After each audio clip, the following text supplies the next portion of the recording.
Hello students, welcome back to Mangla tutorials. मैं महेंद्र मंगला। आज हम डिस्कस करेंगे रिटायरमेंट ऑफ ए पार्टनर के अंदर पार्टनर्स लोन अकाउंट।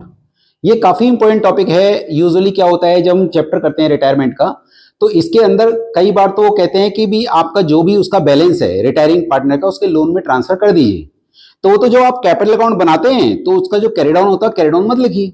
क्या करेंगे आप, लोन अकाउंट में ट्रांसफर कर देंगे। बट कई बार वो ये कहते हैं कि उसका अकाउंट सेटल करना है। किसका अकाउंट? रिटायरिंग पार्टनर का लोन अकाउंट सेटल करना है till it is finally paid. Till it is finally paid. तो जैसे एक एग्जांपल में लेके आपको समझा रहा हूं। यहां पे ये जो क्वेश्चन है, ये बोर्ड क्वेश्चन है। इसमें 3 पार्टनर हैं, Kamal, Ali and John. Kamal,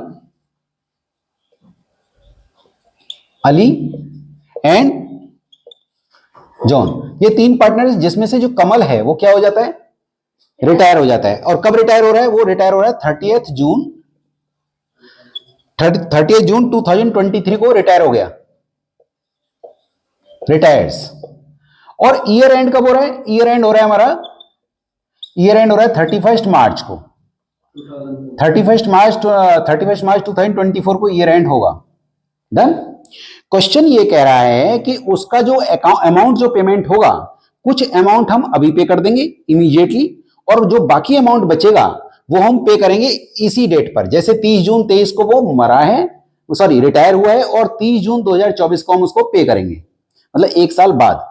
problem इसमें ये हो रही है कि वो जो आपका, जब वो हम पेमेंट करेंगे, लास्ट फाइनल पेमेंट करेंगे, उससे पहले हमारा ईयर एंड हो जाएगा। तो हम इसको कैसे सोल्व करेंगे? देखिए, पहले हमने यहां पे लिख दिया पर्टिकुलर्स, डेट भी लिख सकते हैं इसमें, डेट पर्टिकुलर्स, और ऐसे ही यहां पे डेट पर्टिकुलर्स और रुपीज।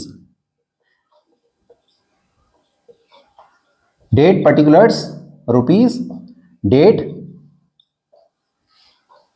पर्टिकुलर्स और यहां पे रुपीज। अब आप सोचिए जरा, थोड़ी देर के लिए मुझे बताइएगा कि जब हम कैपिटल अकाउंट बनाते हैं, जैसे हम कैपिटल अकाउंट हमने यहां बनाया, जैसे हमने कैपिटल अकाउंट बनाया, तो कैपिटल अकाउंट में जो उसका बैलेंस होता है वो हम कैसे ट्रांसफर करते हैं? यहां क्या लिखेंगे? यहां पे टू कमल्स लोन। तो अगर मैं कैपिटल में 2 कमल्स लोन लिखूंगा, तो कमल लोन में क्या लिखूंगा? By Kamal's capital. तो ये क्या डेट लिखूंगा जरा बता दीजिए मुझे। 30 जून 2023। क्या लिखूंगा बोलो? By Kamal's capital. क्लियर? इसमें कोई डाउट? और कितना अमाउंट था उसका, मैं लिख देता हूं। Amount was 40,000 rupees. 40,000 अमाउंट था जो कि उसका ट्रांसफर हुआ। तो यहां पे कितना लिखोगे आप? 40,000। अब क्या होगा बताइए? अब ये होगा कि क्वेश्चन ये कह रहा है कि it was decided that he will be paid 50% immediately. 50% हम इमीडिएटली पे कर देंगे। तो क्या लिखोगे आप उसी डेट को, 30 जून 2023। क्या लिखेंगे बोलिए? टू बैंक कितना बोलिए? Very good. 20,000 आपने पे कर दिया, इमीडिएटली पे कर दिया। बट हमारा ईयर एंड कब होगा? 31 मार्च 2024 को हमारा ईयर एंड हो जाएगा। आपने कहा सर पेमेंट तो हमको करनी है, कब पे करनी है? हमको पे करना है 31 मार्च 2024 को पे करना है फाइनल पेमेंट। तो क्या करें? तो आपने कहा पहले आप यहां से यहां तक का इंटरेस्ट निकाल लीजिए। तो क्या निकालेंगे? बाय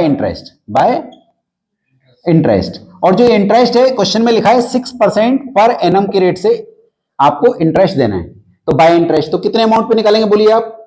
देखो 40,000 में से आपने 20,000 इमीडिएटली पे कर दिया, कितना बचा? आपका बचा 20,000। तो 20,000 इंटू 6/100 इंटू 9/12, 900 रुपीज आएगा। तो ये जो इंटरेस्ट मैंने निकाला वो पूरे साल का नहीं निकाला। ये जो मैंने इंटरेस्ट निकाला है ये मैंने पूरे साल का नहीं निकाला, यहां से यहां तक निकाला है, क्योंकि मेरा ईयर एंड हो गया। पेमेंट मुझे करनी है 30 जून 2024 को। तो मैं क्या करूंगा? मैं इंटरेस्ट निकालूंगा, कितना बोलिए? 900। अब इनका टोटल कर दीजिए, टोटल कीजिए, कितना आ गया? 40,900। यहां लिखिए 40,900। 40,900 में से 20,000 लेस कर दीजिए, कितना बचेगा?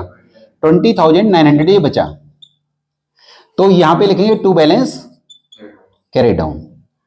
किस डेट को? 31 मार्च 2024। डन।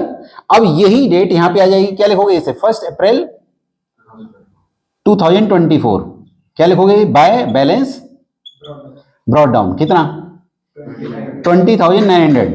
बट अब मुझे मैंने देखिए हमें अब जो फाइनल पेमेंट कब करनी है बोलिए, 31 मार्च, सॉरी हमें फाइनल पेमेंट करनी है 30 जून 2024 को फाइनल पेमेंट करनी है। That is date of final payment, date of final payment. तो प्रॉब्लम ये हुई कि हमने उसका 50% इमीडिएटली पे कर दिया। हमने क्या करा, 50% पेड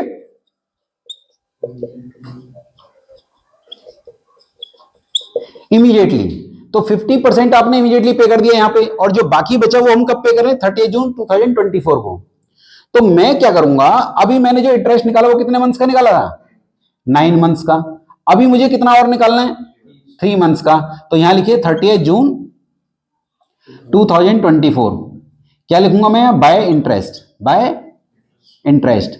और ये कितने मंथ्स का निकलेगा, 3 मंथ्स का। और निकलेगा उसी अमाउंट पे, कितना अमाउंट पे निकाला था मैंने, 20 पे, उसी 20 पे निकालूंगा। 20,000 इंटू 6/100 इंटू 3/12, इट कम्स 300। तो 300 मैंने यहां पे इंटरेस्ट निकाल दिया। याद रखिएगा आपको 20,900 के ऊपर नहीं निकालना, किसके ऊपर निकालना है, उसी सेम अमाउंट पे। यहां पे मैंने किस पे निकाला था, 20 पे। आपने कहा सर 20 पे क्यों निकाला, क्योंकि 40 में से आपने 20 पे कर दिया, तो आपका 300 आ गया। टोटल कीजिए कितना आ गया, 21,200। तो यहां लिखिए आप 21,200, और 21,200 में से अब आप कितना पे करोगे, पूरा। और किस डेट को पे करोगे आप, 30 जून 2024 को आपने फाइनल पेमेंट कर दिया, दैट इज टू बैंक। और ये 21 ये कैसे निकला, ये निकला आपका 20,000 का तो वैल्यू थी जो बची हुई थी, प्लस 900 का इंटरेस्ट और प्लस 300 का इंटरेस्ट, ये आपका टोटल पेमेंट हो गया 21,200। क्लियर। तो एक बार मैं ब्रीफ कर देता हूं मैंने क्या समझाया। यहाँ पे 3 पार्टनर्स थे, कमल, अली एंड जॉन। और इसमें से जो कमल है वो रिटायर हो गया। और वो रिटायर कब हुआ बताइए जरा, 30 जून 2023 को रिटायर हुआ। और फर्म को उसको कितना पैसा पे करना था, 40,000। तो पहला स्टेप मैंने समझाया आपको कि कैपिटल अकाउंट में जब आप 2 लोन लिखते हो तो लोन में क्या लिखोगे आप, बाय कैपिटल, पहला पॉइंट कितना 40। क्वेश्चन कह रहा है 50% इमीडिएटली पे कर देंगे, तो टू बैंक 50% आपने उसी दिन पे कर दिया जिस दिन वो रिटायर हुआ, ये भी हो गया। अब कितना पैसा बचा, 40 - 20 कितना बचा, 20। अब उस 20 पे आपको इंटरेस्ट निकालना है। अब प्रॉब्लम ये, अच्छा रेट क्या है इंटरेस्ट का, 6% पर एनम। तो हम 40 में से 20 तो पे कर चुके हैं, तो हमें इंटरेस्ट कितने पे निकालना है, 20 पे। और किस रेट से निकालना है, क्वेश्चन में दे रखा 6%, गिवन नहीं है तब भी 6% ले सकते हैं। तो 20,000 इंटू 6/100 इंटू 9/12। आपने सर 9 महीने का क्यों निकाला, क्योंकि मेरा ईयर एंड बीच में हो गया। हमें पेमेंट, फाइनल पेमेंट कब करनी है, हमें फाइनल पेमेंट करनी है 30 जून 2024 को। तो उस डेट से पहले ही मेरा ईयर एंड हो गया। तो मैंने ईयर एंड हुआ तो मैंने इस डेट से इस डेट तक 9 मंथ्स का इंटरेस्ट निकाल दिया। ये मैंने निकाल के दिखा दिया आपको। अब इसको मैंने यहाँ कैरी डाउन कर दिया, कैरी डाउन करके मैंने यहाँ पे ब्रॉ डाउन कर दिया। अभी मैं 9 महीने का इंटरेस्ट ऑलरेडी निकाल चुका हूं। अब मुझे कितने महीने का इंटरेस्ट और निकालना है, 3 मंथ्स का। तो ये मैंने निकाल लिया। पर जो मैं 3 मंथ्स का निकालूंगा वो मैं इस वैल्यू पे नहीं निकालूंगा, अभी भी मैं उसी वैल्यू पे निकालूंगा जिस वैल्यू पे मैंने 9 मंथ्स का निकाला है। तो उसी 20,000 पे मैंने 3 मंथ्स का निकाला, डन। और अब मैंने यहाँ पे उसको पूरा फाइनल पेमेंट कर दिया। तो लोन अकाउंट कई बार आपसे पूछ लिया जाता है रिटायरमेंट में, तो ये मैंने आप लोगों को समझा दिया है। तो अगर आपको मेरा वीडियो पसंद आए तो प्लीज इसको सब्सक्राइब कीजिए, लाइक और शेयर कीजिए। Thank you so much.